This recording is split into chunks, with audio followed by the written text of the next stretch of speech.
जय श्री कृष्ण, जय श्री राधे। ओम भगवते वासुदेवाय नमः। आज हम जानते हैं योगिनी एकादशी के महत्व के बारे में। आषाढ़ माह के कृष्ण पक्ष में आने वाली एकादशी को योगिनी एकादशी के रूप में मनाया जाता है। योगिनी एकादशी भगवान विष्णु को अत्यंत प्रिय एकादशी है। इस दिन हमें विधि विधान से भगवान विष्णु और माता महालक्ष्मी की पूजा करनी चाहिए।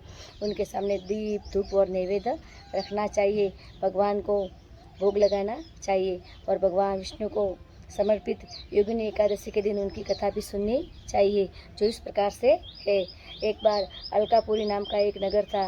वहाँ पर कुबेर नाम का एक राजा राज्य करता था, जो भगवान शिव का अत्यंत भक्त था। भगवान शिव की हमेशा वो विधि विधान से पूजा करता था। उसका वो नित्य का कार्य था। भगवान विष्णु को अनेक प्रकार के फूल वो चढ़ाता था। उसका एक माली था, हेममाली, जो राजा कुबेर को मंद सरोवर से अनेक प्रकार के रंग बिरंगी और खुशबू और मन को हरने वाले फूल लाकर देता था, जो भगवान शिव को वो अर्पित करता था। एक बार ऐसा हुआ कि हेममाली फूल लाने में उसको देर हो गई, तो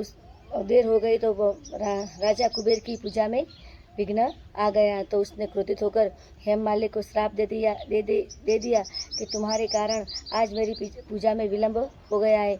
मैं तुम्हें श्राप देता हूँ कि तुम कुष्ठ रोगी हो जाओगे और धरती पर जाकर फिरोगे। राजा के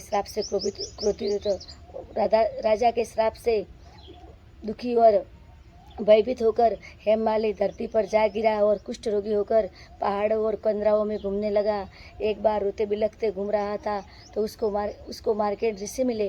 ऋषि ने पूछा कि तुम्हारी ये दुर्दशा कैसे हुई। तब उसने अपनी सारी आप बीती सुनाई और कहा कि जब मैं राजा कुबेर को फूल लाकर देता था, एक बार ऐसा हुआ कि देरी हो गई तो उन्होंने मुझे श्राप दे दिया, जिसके कारण ही मेरी दुर्दशा हुई है।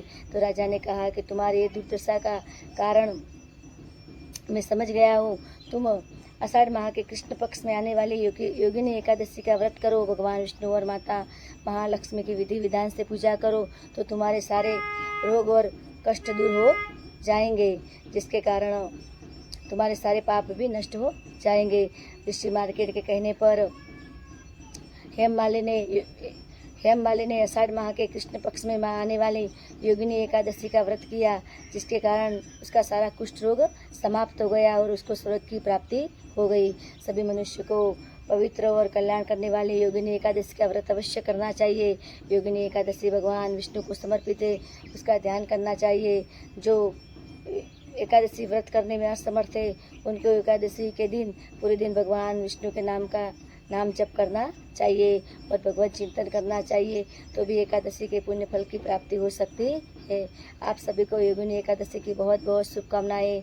एकादशी का व्रत करें, भगवान चिंतन करें और अपने जीवन का कल्याण करें। ओम भगवते वासुदेवाय नमः। जय श्री कृष्ण, जय श्री राधे, हर हर महादेव।